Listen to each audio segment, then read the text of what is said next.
Kisah ini merupakan lanjutan kisah saat Resi Kasyapa menemui Resi Dattatreya. Dattatreya berkata, "Dengan tetap di sini, aku menguji kesabaran dan dedikasi Winata. Segera Winata akan mendapatkan hasil dari pelayanannya, dan Kadru akan mendapatkan karmanya." Winata telah mendapatkan susu sapi Kamdenu lalu kembali ke gubuk.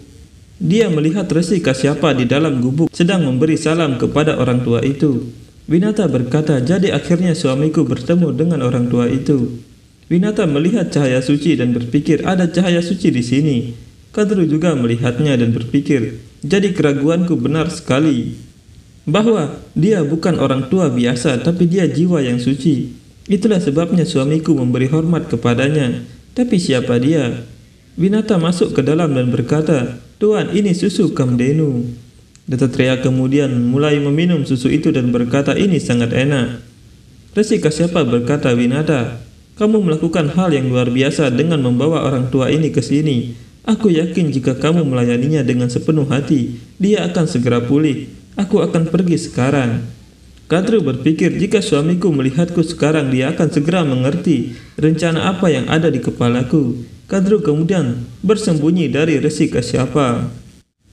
Winata berpikir, jika ada sesuatu yang istimewa pada orang tua ini, mengapa suamiku tidak memberitahuku apa-apa?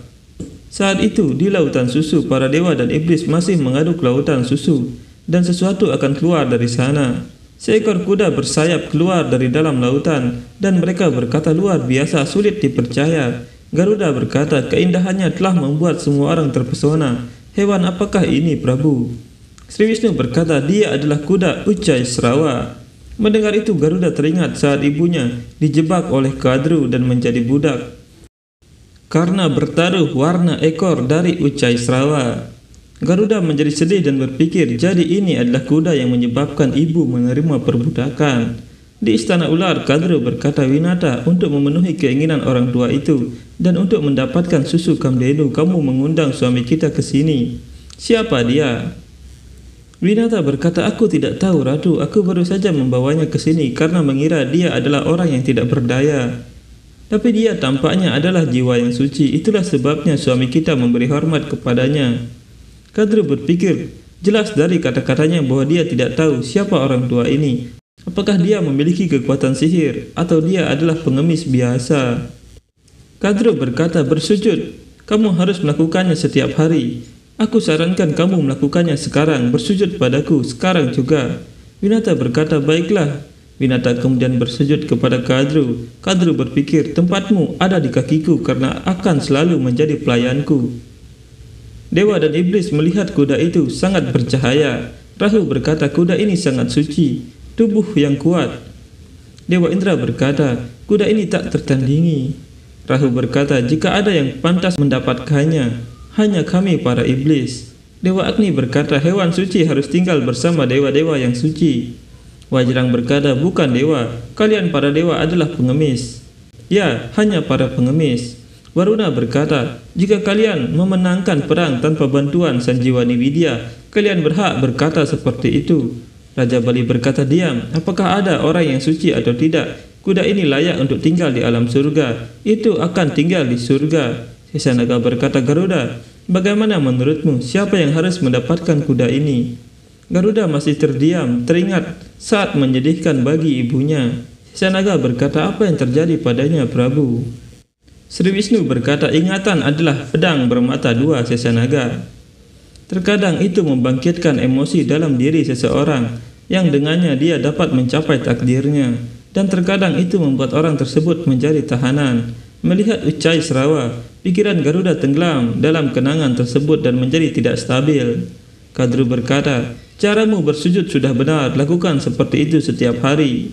Konon, jika kita melakukan ini, penglihatan kita menjadi tajam dan ada kebutuhan bagimu untuk lebih mempertajam penglihatanmu. Kamu melihat dari kejauhan dan kamu merasa bahwa suami kita, seorang resi yang agung, memberi hormat kepada lelaki tua itu. Perhatikan baik-baik, Winata. Bukan padanya, dia memberi hormat kepada arca Prabu Sri Wisnu yang ada di belakangnya. Apakah kamu berpikir bahwa dia memiliki kekuatan suci? Winata, kamu tahu bahwa kamu adalah pelayanku yang tersayang dan aku tidak bisa melihat kamu kecewa. Oleh karena itu, aku harus mengatakan yang sebenarnya. Orang tua itu bukanlah jiwa yang suci. Ya, dia sedikit aneh. Dia menyampaikan tuntutannya di hadapanmu sedemikian rupa, sehingga kamu akan terdorong untuk memenuhinya. Cukup memenuhi keinginannya, tapi aku yang akan melayaninya. Itu juga dengan caraku. Kadru kemudian pergi dari sana dan Winata berpikir, apa yang terjadi padanya tiba-tiba? Di satu sisi dia mengatakan bahwa orang tua itu bukan jiwa yang suci, tapi tetap saja dengan menghentikanku dia ingin melayaninya. Rahu berkata, sebelumnya kalian semua mendapatkan Kamdenu, Dewa Indra. Sekarang kami harus mendapatkan kuda ini. Dewa Indra berkata, Dewi Kamdenu tidak bersama kami, Rahu. Kami telah menyumbangkannya di hadapan kalian. Rahu berkata, kalian seharusnya memikirkan itu sebelumnya, Dewa Indra. Jika kalian berada dalam situasi untuk mengemis, kalian tidak boleh berbaik hati. Diti berpikir, bahkan panah kata-kata itu sangat menyakitkan. Bagus sekali anak-anakku, sangat bagus. Jika para iblis tidak mendapatkan Ucaisrawa, kami akan meninggalkan pengadukan samudra di sini. Aditi berkata, jika kalian terlibat dalam adu argumen, itu tidak akan menyelesaikan masalah ini. Pertengkaran ini akan terus meningkat. Oh Prabu Narayan, mohon buat ini menjadi adil. Sri Wisnu kemudian muncul di sana dan Diti berpikir, pernahkah dia memikirkan sesuatu yang baik untuk kami para iblis? Sri Wisnu berkata, siapa yang mampu menjinakkannya harus mendapatkan Ucaisrawa. Aku menyarankan agar para dewa dan iblis mengambil giliran untuk mencobanya. Kali ini Raja Iblis Bali bisa mencoba dulu jika dia mau. Diti berpikir, mengapa? Sri Wisnu tiba-tiba mulai memikirkan kesejahteraan kami. Mungkinkah dia membuat konspirasi melawan anak-anakku? Diti berkata, Bali, dengarkan aku, biarkan Dewa Indra mencoba terlebih dahulu. Bali berkata, seperti yang kamu perintahkan ibu. Silahkan lanjutkan Dewa Indra, kuda itu menunggumu. Dewa Indra kemudian bersiap untuk menjinakkan kuda Ucaisrawa. Di istana ular, Kadru berkata, Tahtu Duma, bersihkan seluruh ruangan. Tahtu berpikir, apa yang ibu ingin lakukan dan mengapa dia melakukan semua ini?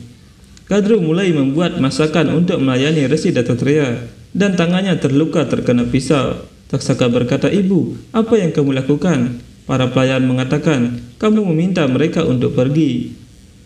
Kadru berkata, aku menjelaskan kepada Winata yang bodoh itu bahwa orang tua itu bukanlah orang yang suci, tapi sebenarnya ayahmu menghormatinya. Itu hanya berarti satu hal, bahwa dia juga bukan orang biasa. Taksaka berkata, aku setuju bahwa dia bukan orang biasa, tapi ibu, mengapa ibu harus melakukannya sendiri? Kadru berkata, itu perlu Taksaka. Sampai saat ini Winata pasti mendapatkan banyak berkah dengan mengabdi kepada orang suci itu. Sekarang aku ingin melayaninya dan mendapatkan berkah lebih dari Winata, sehingga aku mendapatkan semua berkat. Taksaka berkata, bagaimana jika kamu masih belum mendapatkan berkah ibu? Kadru berkata, jika aku tidak mendapatkan berkah, itu tidak apa-apa. Tapi sekarang aku tidak akan membiarkan Winata mendapatkan lebih banyak berkah lagi.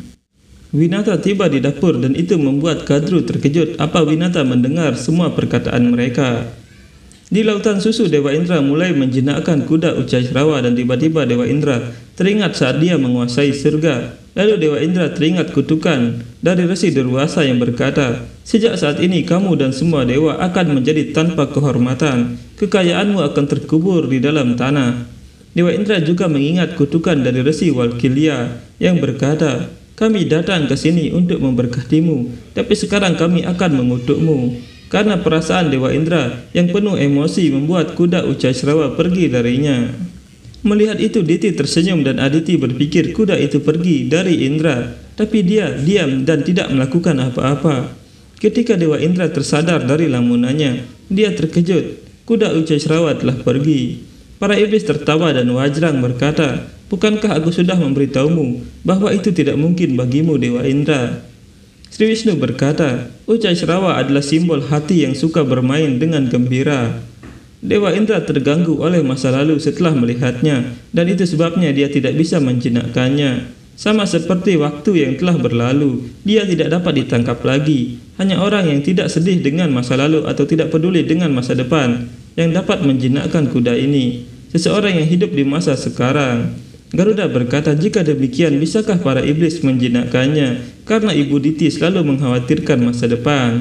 Sri Wisnu berkata, itulah yang harus kita lihat Garuda.